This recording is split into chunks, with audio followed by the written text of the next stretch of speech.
Broiler মুরগির মাংস আপনারা অনেকে অনেকভাবে রান্না করে খেয়েছেন, কিন্তু একবার আমার রেসিপি ফলো করে রান্না করে দেখুন, খেতে কিন্তু দারুণ সুস্বাদু হয়ে থাকে। প্রথমে একটি কড়াইয়ে সয়াবিন তেল দিয়ে দিচ্ছি।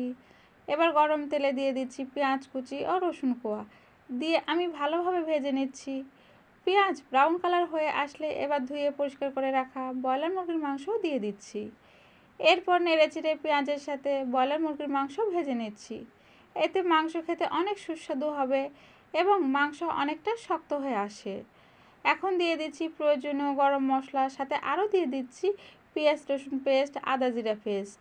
পেস্ট করা মশলা দিয়ে আমি ভালোভাবে মাংসের সাথে ভেজে নিচ্ছি। এবার দিয়ে দিচ্ছি 5 চামচ মরিচ গুঁড়া, 1 চামচ হলুদ গুঁড়া ও স্বাদ মতো লবণ। দেওয়ার পর আবারও মিশিয়ে নিচ্ছি মাংসের সাথে। মাংস ও মশলা ভালোভাবে ভাজা হয়ে গেলে এবার মাংস কষানোর জন্য পানি দিয়ে দিব। পানি দেওয়ার পর এবার নেড়ে চেড়ে নিয়ে ঢাকনা দিয়ে ঢেকে দিব। ঢাকনাতে ঢেকে 5-7 মিনিট পর ঢাকনা খুলে কেটে রাখা আলু ও কয়েকটা গোটা কাঁচামরিচ দিয়ে দিব। আলু ও গোটা কয়েকটা কাঁচামরিচ দেওয়ার পর নেড়ে চেড়ে আমি মাংসের সাথে মিশিয়ে দিচ্ছি। এখন ঢাকনা দিয়ে ঢেকে মাংস ও আলু কষিয়ে নিব।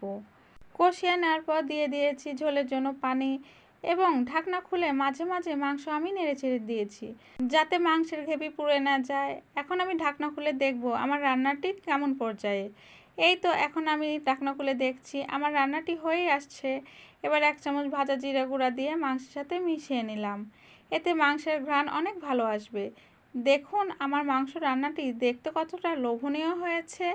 আমার এই রেসিপি ভালো লাগলে অবশ্যই লাইক এবং শেয়ার দিয়ে যাবেন। প্রথমে একটা বাটিতে উঠিয়ে নিয়েছি। এখন আমি আমার প্রিয়জনের জন্য একটা প্লেটার সাজিয়ে পরিবেশন করছি। আপনিও চাইলে এইভাবে আপনার প্রিয়জনকে রান্না করে প্লেটার সাজিয়ে অবাক করে দিতে পারেন।